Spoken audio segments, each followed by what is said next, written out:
Previously on Cinematic Venom. Cinematic Excrement. You know, the name is quite fitting because your channel is nothing more than a piece of shit. You call yourself Smeghead?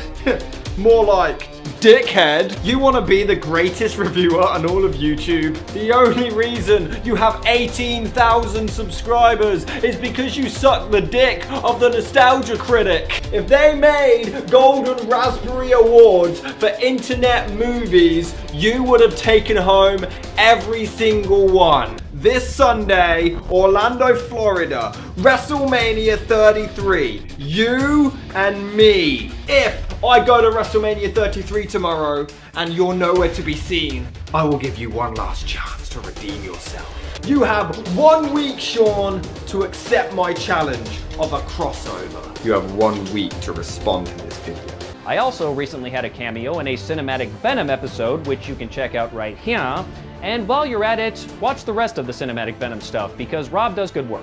Who the fuck do you think you are? I was there, Camping World Stadium, Orlando, Florida, and the Smeghead was nowhere to be found. You are the worst reviewer I have ever seen. 1 review a month just isn't enough, you lazy schmuck. Now, this issue has gone further. You have left me no choice. I, Rob Bohr, Northampton, England, am on my way to Sean Moore, someplace in California.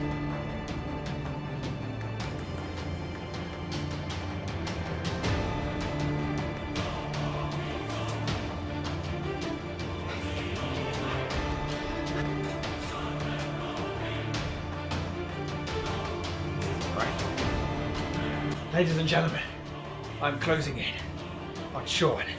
So where exactly did this movie go wrong? Or would a better question be, where did it go right? Let's take a look. I got this horrible pain in the back of my neck, and I don't know if I slept in a bad position. Sean.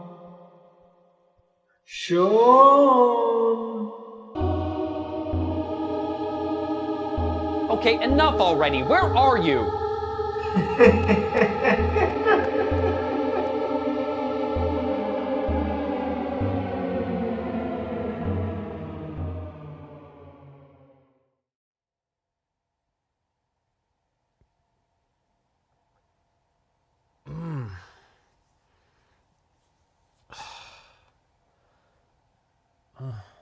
Huh?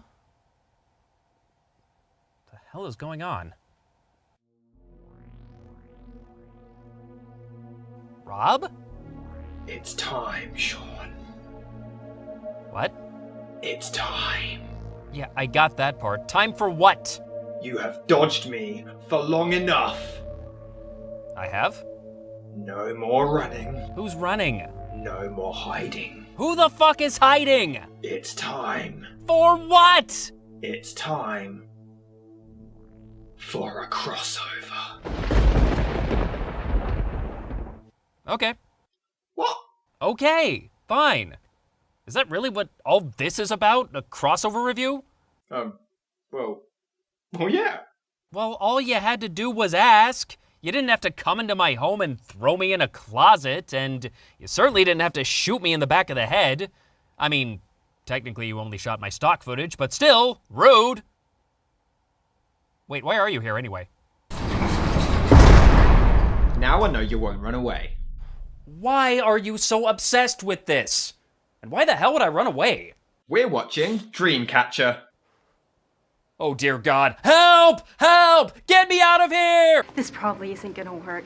God help us, this is a bad one. Want to know how bad? Not only did Stephen King write this shortly after a horrifying car accident in the late 90s when he was messed up on Oxycontin, and by his own admission, he didn't even like the book. Not only did Stephen King himself confess that he doesn't even remember writing the novel in the first place. Not only did Stephen King sell the rights to the movie for $1. But director Lawrence Kasdan, yes, the writer of goddamn Star Wars and Indiana Jones, even though the latter sucks. You don't like Indiana Jones? Don't get me started on that pussy. Who has an opinion? Even director Lawrence Kasdan admitted that this movie's failure truly wounded his career thereafter. Mike LaSalle called it a likable disaster. Easy on the word likable there, buddy. Shit. Richard Roper claimed, "Not since death to Smoochie have so many talented people made such a mess of things." Roger Ebert himself stated the movie starts off quite intriguing and couldn't help but ponder what went wrong as it drifted into stunning awfulness towards the end. So we saw just how bad Pet Sematary 2 was. Jesus, you sat through that as well?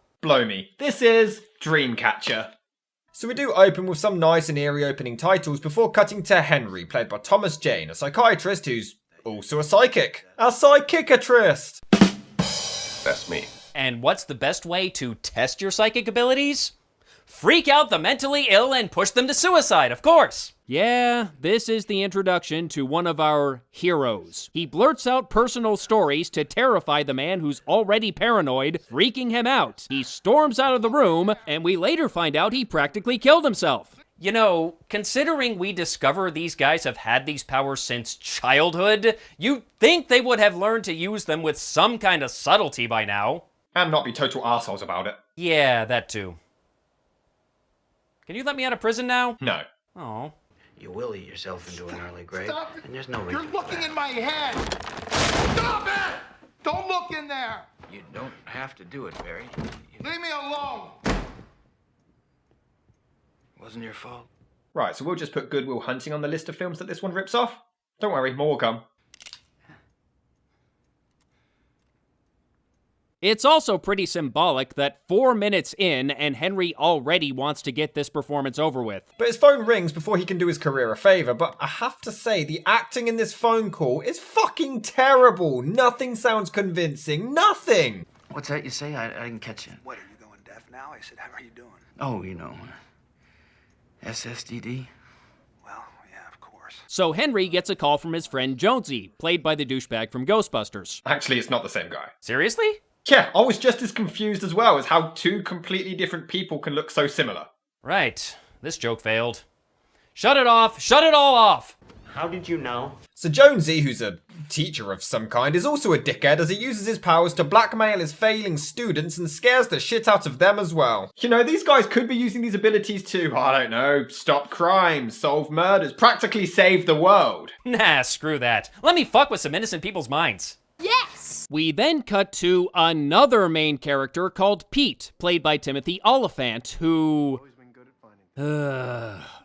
uses his powers to find a hot woman's lost keys and blackmails her to get a date out of it too. These guys have the greatest gift known to man, a gift we'd all kill for. They have the world's power in their hands. And they use it to get laid. Checks out. And look, she is clearly disturbed by this. This whole scene is just awkward and uncomfortable to watch. I think they're friends with Larry from The Wolfman. And we never actually see the dates, we're just going to assume he drugged and raped her. Too far? Well, good luck monetizing this video. Damn it! I never saw anything like this before. So we cut to Jason Lee playing a guy called Beaver. No, really. And it's never explained why. Who calls up Jonesy, only to then say it was nothing and immediately hang up. Kinda pointless. Oh, and we're constantly told their little group's catchphrase is SSDD. Same shit, different day. Why is this important? It's not. It has nothing to do with the plot and is entirely pointless. I think SSDD really stands for Sean Sniff's Dirty Dicks. Inappropriate. It just turns my stomach. So Jonesy quickly impersonates Stephen King and gets hit by a car.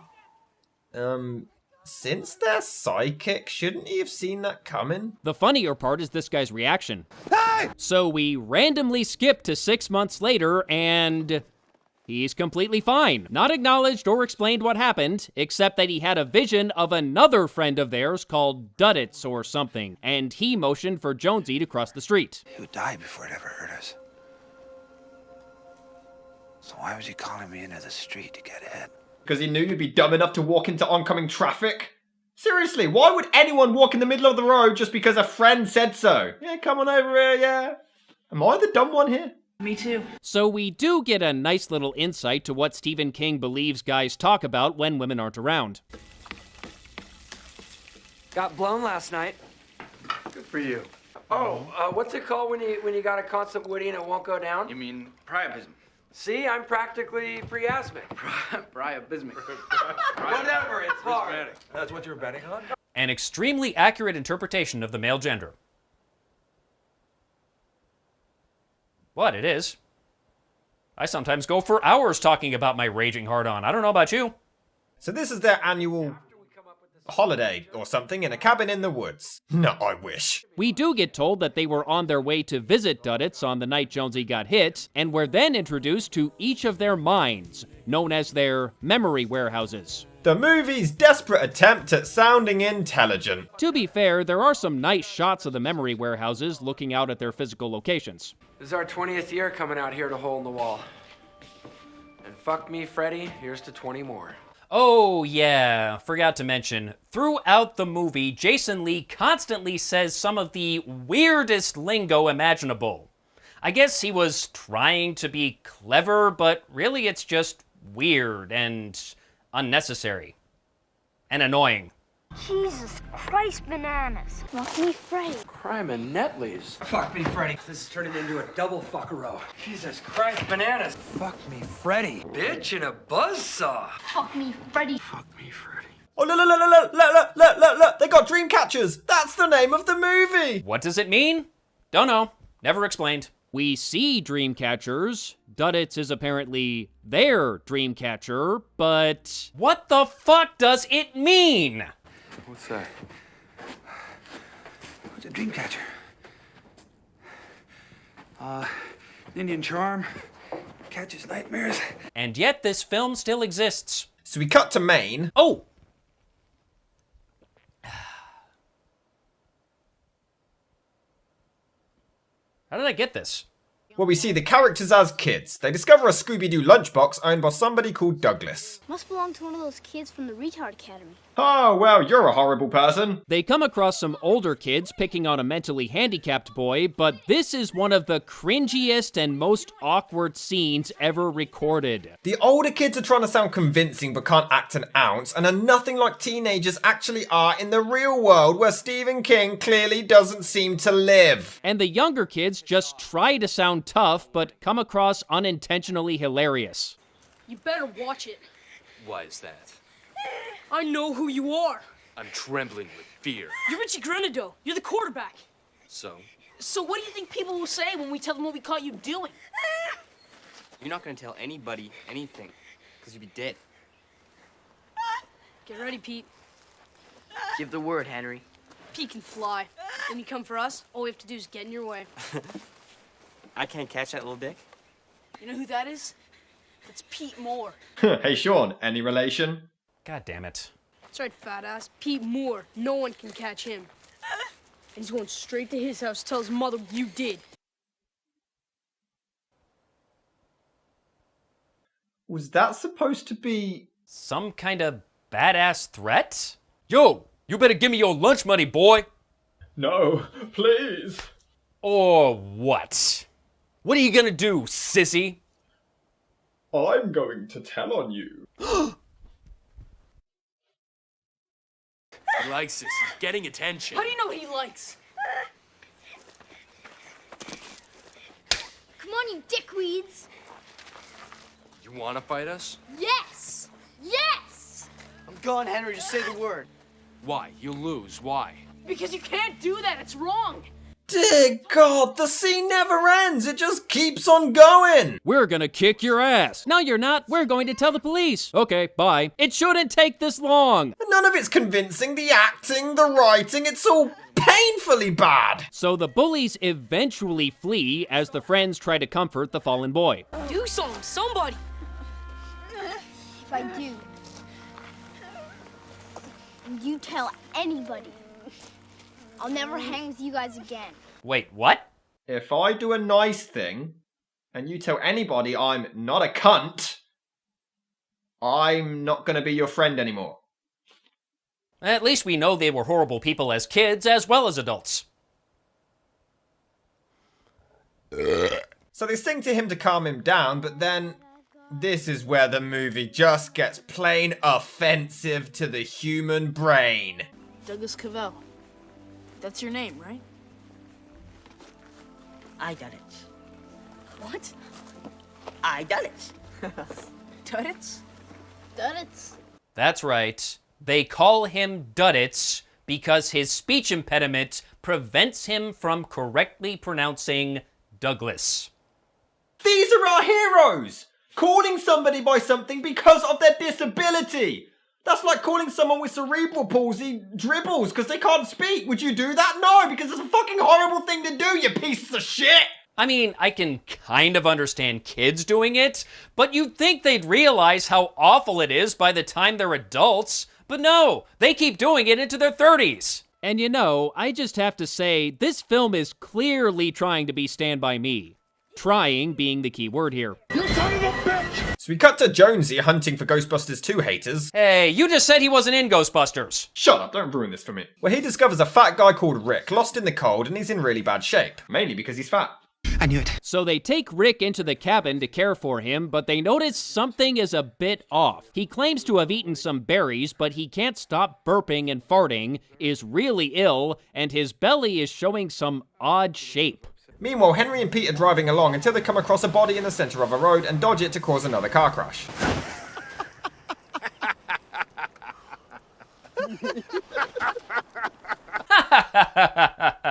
We nearly died.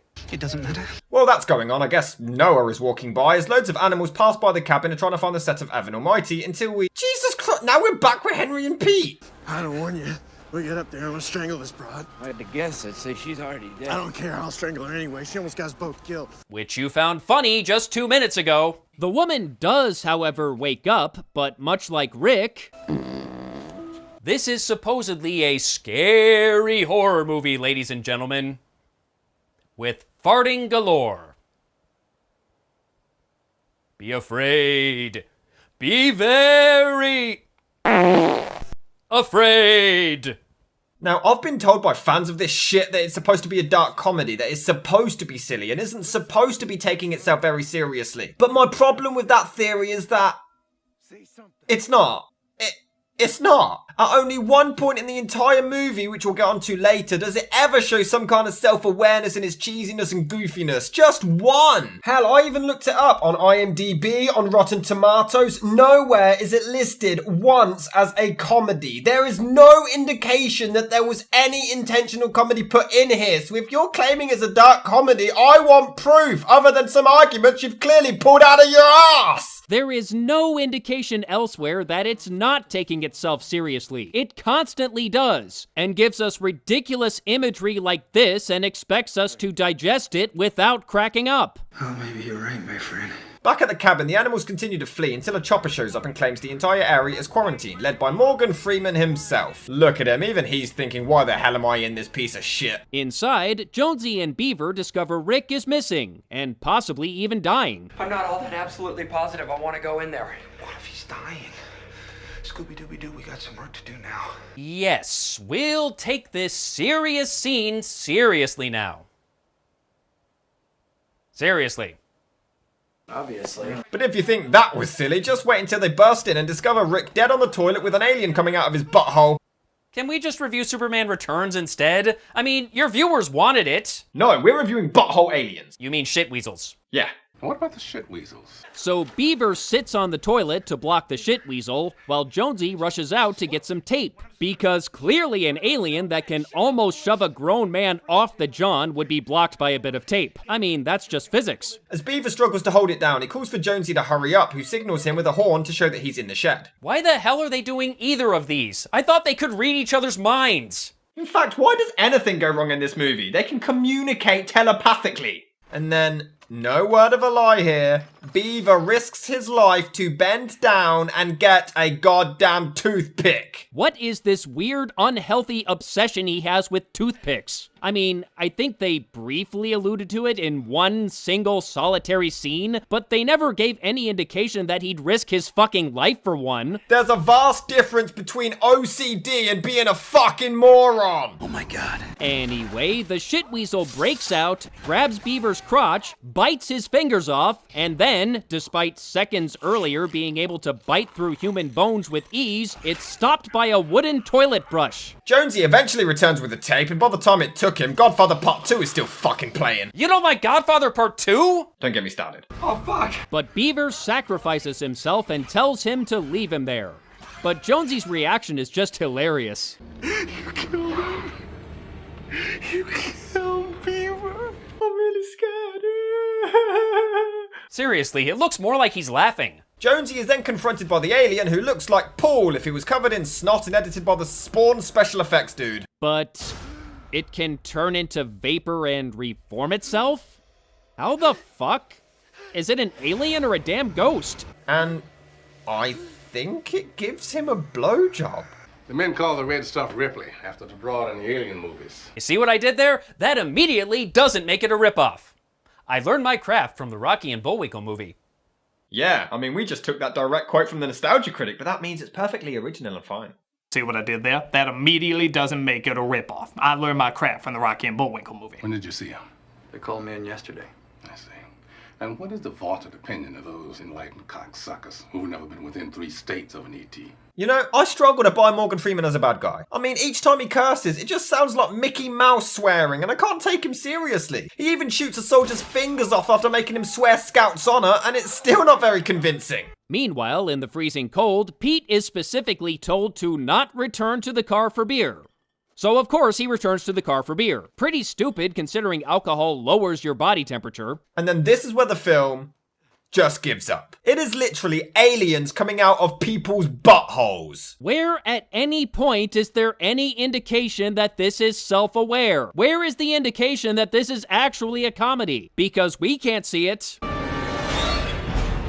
Ah, here it is. So Jonesy is now possessed by the alien ghost thing called Mr. Grey. I hope he's not going to tie someone up and perform BDSM in the snow. Although...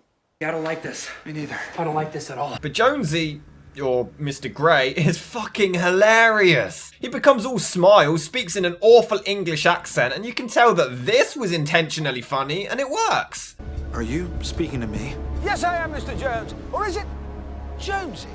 That's what your friends call you, isn't it? It's just the rest of the film that sucks. While that madness is going on, Pete is drunk and talking to the dead chick, even revealing that Douglas gave them their psychic abilities when they were young. You know, if someone gave me psychic abilities, not only would I treat them with a little more respect by not calling them their incorrect name caused by a mental deficiency, but I also would not stop talking to them for years on end. These people are scum. They make fun of his name, they use their powers to manipulate the innocent, and they even neglect the kid who gave them the powers to fucking begin with. Go to hell, you scum! He also claims that they read each other's minds, yet they never actually use these powers when they could do with them. Anyway, he pisses Douglas's name. Classy. How can he even do this so perfectly whilst drunk? Before the very phallic-looking shitweasel pops out and bites his cock.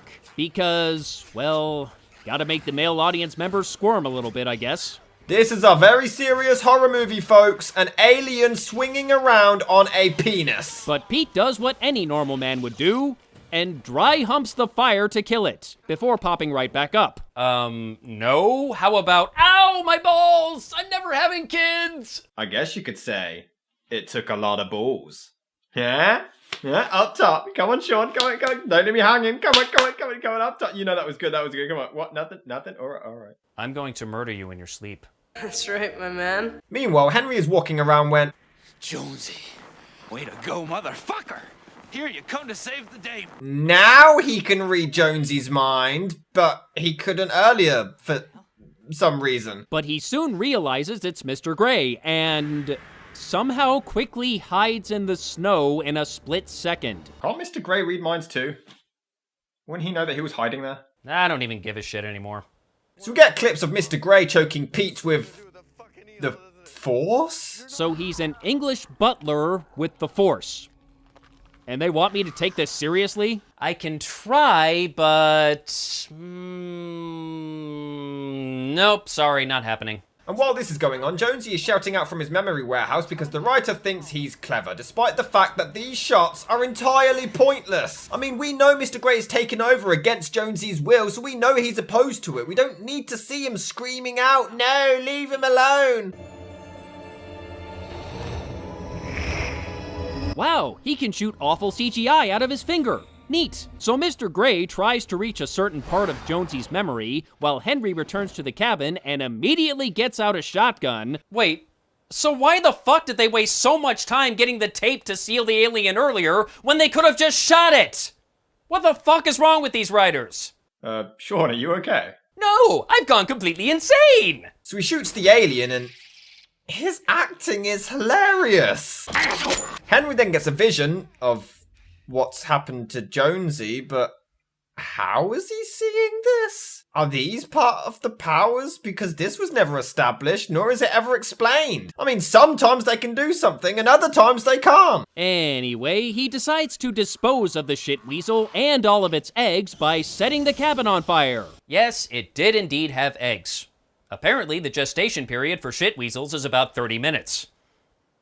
And if it can reproduce by laying eggs, what's the point of the Ripley? To rip off great James Cameron films. Noted. So long, Beef. Love you, man.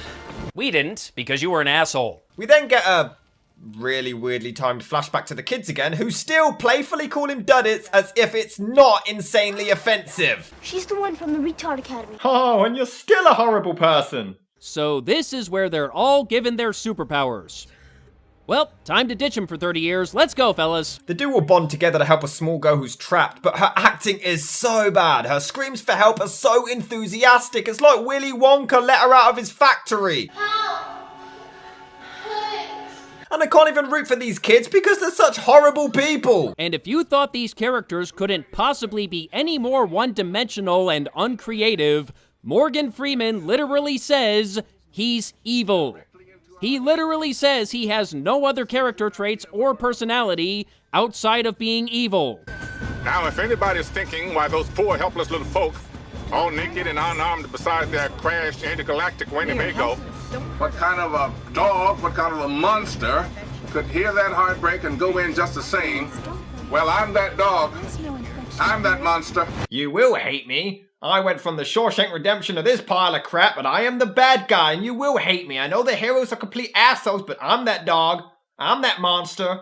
I'm evil, and I have no other personality. fire at will! Oh, I thought you'd never ask. You're viewing Dreamcatcher without me. What the? I have to say, the aliens are calling to the humans and pretending they need help and that there's no infection. Yes, it's a ruse, but wouldn't it have been far more interesting and a really cool swerve if the aliens actually were friendly and Mr. Grey was the lone wolf who inadvertently drove the human army to commit genocide? Nah, shut up, Sean, man. What does he know? Who the fuck are you? So Morgan Freeman and his minions blast the aliens away, but it's portrayed like this is wrong. I mean, the aliens are the bad guys. You know that, right? Meanwhile, Pete informs Mr. Grey that Douglas was actually warning them about all of this in the past. Gee, if only there was a way for them to communicate telepathically all this time. If only. Oh well, who cares? Pete dies. Well, Jonesy continues to watch from his memory warehouse, still trying not to laugh. Oh, and we get more pointless shots. Don't talk to him. Get out of there. Thanks for that. So Mr. Grey hitchhikes and gets picked up, but this dude is an awful actor. A fucking giant alien appears, and he doesn't even look shocked. Oh, that's just annoying. Meanwhile, Jonesy begins moving all the things from his mind that involve Douglas to his secret room. Sorry guys, but Eternal Sunshine of the Spotless Mind will do a far better job the following year. Henry gets picked up and taken to the quarantine area where he shows off his supernatural powers of giving Morgan Freeman a headache. What are the rules for these powers? They're about as consistent as the Terminator timeline. I'm fine. I must be getting too old for this shit. Just add Lethal Weapon to the list. And what's up with these bizarre camera angles? It's the only time Morgan Freeman looks scary, but it's on this weird tilt, and I still can't buy him as evil. What are you gonna tell Rita about what you did here, Owen? What are you gonna tell Katrina when she's old enough to ask? That I killed aliens and saved the world? So Henry proves to Morgan Freeman's sidekick that he can read minds, sometimes anyway, and blackmails him to help him find Mr. Grey. He wants you to help him kill hundreds of innocent people. When? When was this? I mean, they're checking every single person as they go in and make sure they're not infected. They're killing the aliens! Just the aliens, you know, the bad guys! Rob, are you okay? No! I'm going completely insane! You and I don't get after him right away. He's gonna get out of my range. Oh, so their powers are restricted by range. 1, they waited an hour and 39 minutes to tell us this? 2, what stopped them before when they were just a fucking room away? Get in! You almost ran me down! Figure you'd read my mind and get out of the way. He's right, you know. You know, I bet you're right. So Jonesy somehow uses a phone inside his memory to call Henry in reality. And Henry answers using a gun. How can this be taken seriously? I don't understand. That's just stupid. And dangerous. What if they're still around left in the chamber and you accidentally pull the trigger? On second thought, go ahead, Henry. And his acting is atrocious. Jonesy! Jesus Christ, I knew it was you. Where's he taking you? Massachusetts. Acting Massachusetts? So we find out that when Jonesy got hit by that car, somehow it prevented Mr. Grey from obtaining a certain section of his brain. Never explained how. Nothing. So they head to Douglas's house and even his own fucking mother calls him Duddits. Are you kidding me? For real? Rob, calm down. His own mother! I mean, it's one thing for them to do it, but his own mother who's raised him and named him Douglas, and even she makes fun of his disability. Duddits, look, there comes Dribble. Is that funny? No, it's not funny because of disabilities. Do you know how people live with this shit? It's not fucking easy, and this movie's making fun of them. Fuck this film. Fuck Stephen King. It's okay. It's almost over. No, the damage is done. In fact, Douglas calls him Mr. Gay, so why not call the bad guy who deserves bullshit treatment Mr. Gay? We then get this shocking realization that Douglas knew about all of this from the start, and a flashback confirms this, but anyone with a brain noticed it the first time we saw the scene. Yeah, Henry here realizes that Douglas actually said something else, Mr. Grey instead of mystery, but we can understand him perfectly clear the first time because I guess we're not offensive cunt wombles. Stop trying to sound intelligent, movie. You're not. Oh, yeah. We find out Mr. Grey plans on releasing the shit weasels after letting one pop out of a dog's butthole. And it just keeps getting better.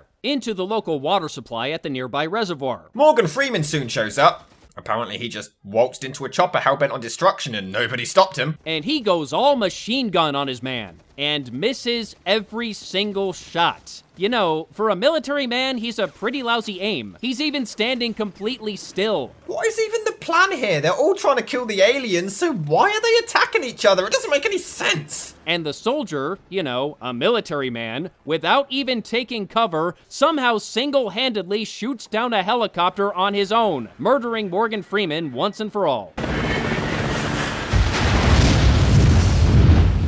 Meanwhile, Mr. Grey takes about 7 weeks to open a fucking manhole cover before Henry shows up and is attacked by the alien. It turns out he too is a lousy aim, until the dumbass shitweasel jumps right onto the barrel of the gun. I must admit though, it did look pretty cool. Let's be friends. So Henry and Jonesy square off, but he needs confirmation that it's him and not Mr. Grey. Can't Henry just read his mind to see if it's Mr. Grey? He was able to do that earlier. Who cares? Douglas shows up to save the day.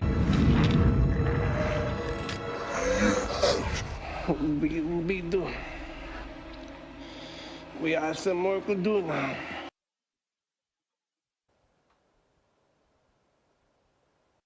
Okay. That was the one time that line worked. That was fucking badass. So Henry stands there watching Douglas being attacked and just sort of screams and doesn't do anything. Eventually he gets stabbed and only then decides to turn into this huge alien creature thing, kills Mr. Grey, and that's it. The film just ends before we get this bizarre montage of the characters behind the credits for some reason. But if Douglas was an alien the whole time, What's the deal with his mom? Was she an alien too? Nothing is explained, and it just ends immediately after the climax with no resolution whatsoever. But who cares? It's over. That was Dreamcatcher. By God, it was bad. I didn't think I'd make it. What a train wreck this movie is, which is kind of surprising given the people involved. You wouldn't think a screenplay written by Lawrence Kasdan and William Goldman could suck, but here we are. Granted, I've not read the book, so maybe the source material wasn't very strong to begin with. King was dosed up to the eyeballs on Oxy when he wrote it, after all. Or perhaps it was good, but just doesn't adapt well to film. Actually, in the book, Douglas doesn't even kill the alien by himself. Him and Henry use their powers to smother it with a pillow. That's stupid! You're too messed up to know what you're saying. Whether the book is to blame or not, the bottom line is the film didn't work. It did have a few things going for it. The cinematography is outstanding, and the acting was pretty good for the most part. Morgan Freeman in particular made a great villain, though, let's face it, Morgan Freeman makes a great anything, and Donnie Wahlberg was surprisingly good as Douglas, but the story was pretty weak and horribly contrived. The effectiveness of the boy's alien mind powers constantly changed for plot convenience, and I can see why. If it didn't, we wouldn't have a movie. They could simply use their mind-reading powers to figure out what was going on, telepathically alert each other, and get the fuck out. The end. And it seemed to me that they were really trying for a Stand By Me vibe with these characters, but that movie had a certain charm to it that was sadly not present here. My recommendation, skip it. You're not missing much. The movie is just a mess. The acting has a few drops every now and then, but it's basically solid. I disagree about Freeman and couldn't really enjoy him as a villain, but the rest were fine. It's just a messy, inconsistent screenplay that tries to be taken seriously and fails constantly. None of it makes sense, and it tries to be so many other films at the same time, simultaneously forming a clusterfuck of a horror movie. And there we go. We finally got a crossover. Yeah, so now can you get the hell out of my house? Until next time. What's next time? Oh, you'll see.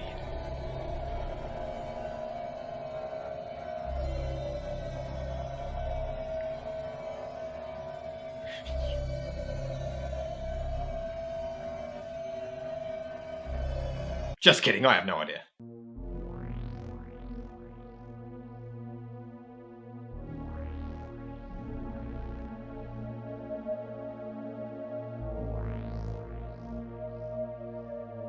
How did I get this?